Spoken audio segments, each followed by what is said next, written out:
Magiging makatao pa ba kung ang isang OLA ay hindi sumunod o sumang-ayon at basta-basta na lamang nagbigay o nagpadala o nag-disburse ng pera sa atin, at pagkatapos bandang huli tayo ay sisingilin at igagaslight using na umagri tayo sa terms and agreement.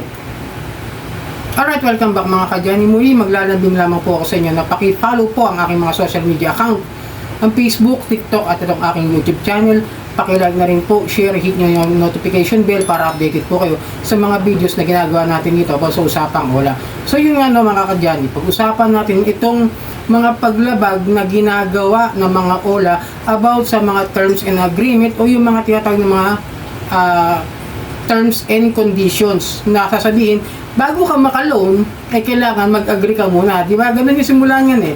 Napakahaba ng terms and agreement o terms and condition. Pagkatapos agree, kahit na hindi natin naiintindihan na dapat may nagpapaliwanag about that. Pagkatapos inaabuso nitong mga OLA na ito, itong sa sinasabi ng kontrata na nag-agree daw tayo. Actually, I will not debate do sa mga OLA vlogger na bayaran dahil nga meron tayong terms and agreement na inagrihan. Well, para sa akin, okay naman yon. Wala akong against doon. But still, in my experience, no, bakit ako magbabayad doon sa isang terms and agreement na binabato sa akin kung sila mismo ang unang lumalabag diyan sa kanilang ginagawa. Like sa naranasan ko ito ngayon na nakaraan, di ba? Meron akong in-applyan na OLA na nag-link lang sa akin sa text at dinownload ko siya, and then gusto ko sanang i-review pero bandang huli, ayun, basta na lamang nag-disburse ng pera nang hindi ko man lang nakikita ang buong bracket o detalye o repayment details ng aking magiging utang. Basta na lamang nagpadala ng 555 sa aking GCash. Pagkatapos, pagbukas ko ng OLA, kailangan ko ng bayaran ng 1,000 for 7 days. Tapos may mga agreements pa sila ron na sinasabing nila, alam mo, nilabag daw ako sa kanila na agreement, terms and conditions na meron tayong getong contract na breach of contract, something like that. Sasabihin ganoon na 7 days na hindi pa rin nagbabayad o lagpas ka na sa iyong loan term, sa iyong due date, ba't hindi ka pa rin nagbabayad? Well, actually, kasalanan ko ba kung kayo ay kayo mismong mga OLA ang magdi-disburse ng pera na hindi ko naman naiintindihan kung ano ba yung binawas nyo ron at bakit nyo ko binigyan ng 555 sa halagang 1,000 na ipinakita nyo lamang at wala kayo repayment details na ipapaliwanag sa akin.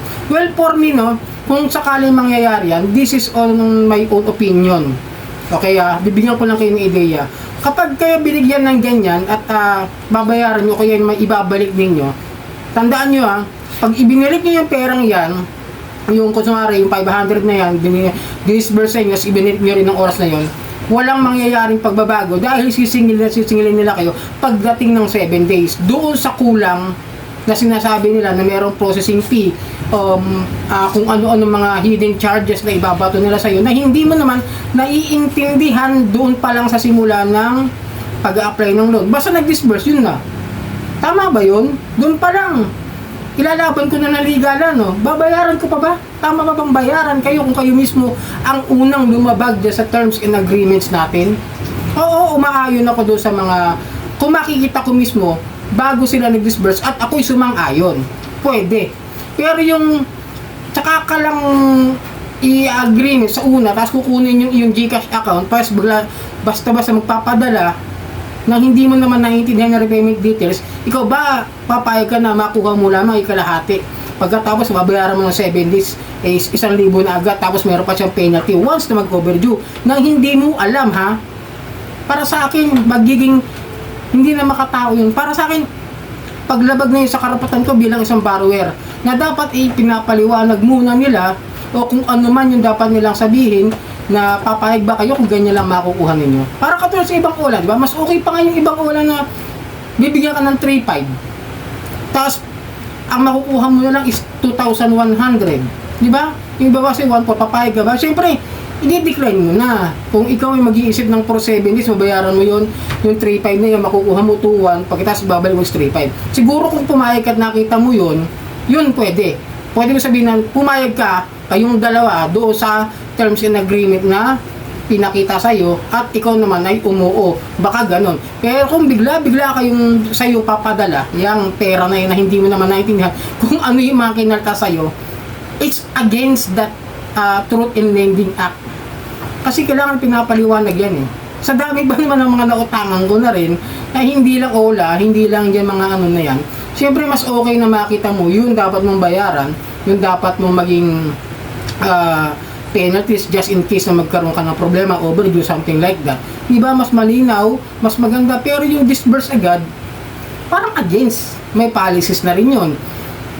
Kasi ako to lang, sa personal na utang, pumapayag naman ako kahit verbal agreement kami na papayag ako na ganito ang buwan ko, ang monthly payment ko sa kanya na halos kahit na ano, lalagpas ako ng due, puhulugan ko yung tubo, tapos dadagdagan yung tubo. Kung pumayag ako doon at pumayag din siya, nagka-agree kami sa dalawang ganun klase ng usapin, walang magiging problema.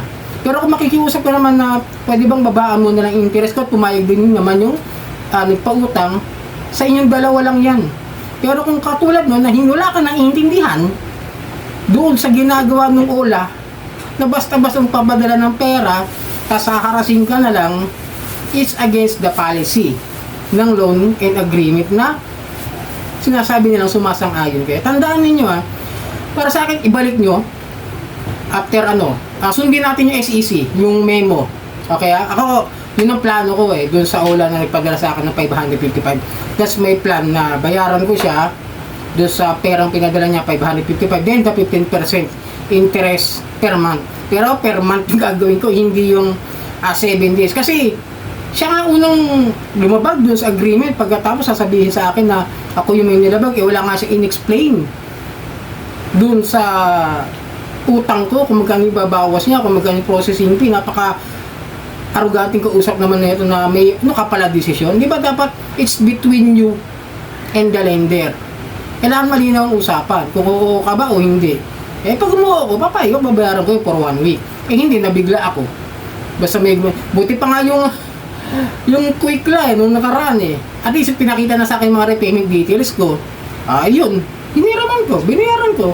At humiram ulit ako, pinakita na ulit sa akin mga repayment details ko. At least umaagree ako, hindi katulad nung isa. Basta nagpadala, di ba? Ganun lang yung kasimple mga kadyanin. So kung medyo natataasan kayo sa interest, it's better na makapag-usap muna kayo. Subukan nyo muna makapag-usap sa una. Pero kung kung kayo ay nag-agree talaga at pinakita muna sa inyo. Pero kung katulad yung nangyari sa akin na basta nag-disburse, I will not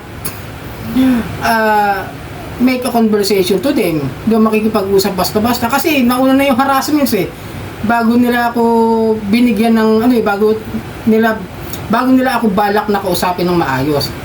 Tapos nauna yung pananakot sa akin, bago nila ako kinakausap na due date mo na sir, baka pwede mabayaran mo kahit kalahati.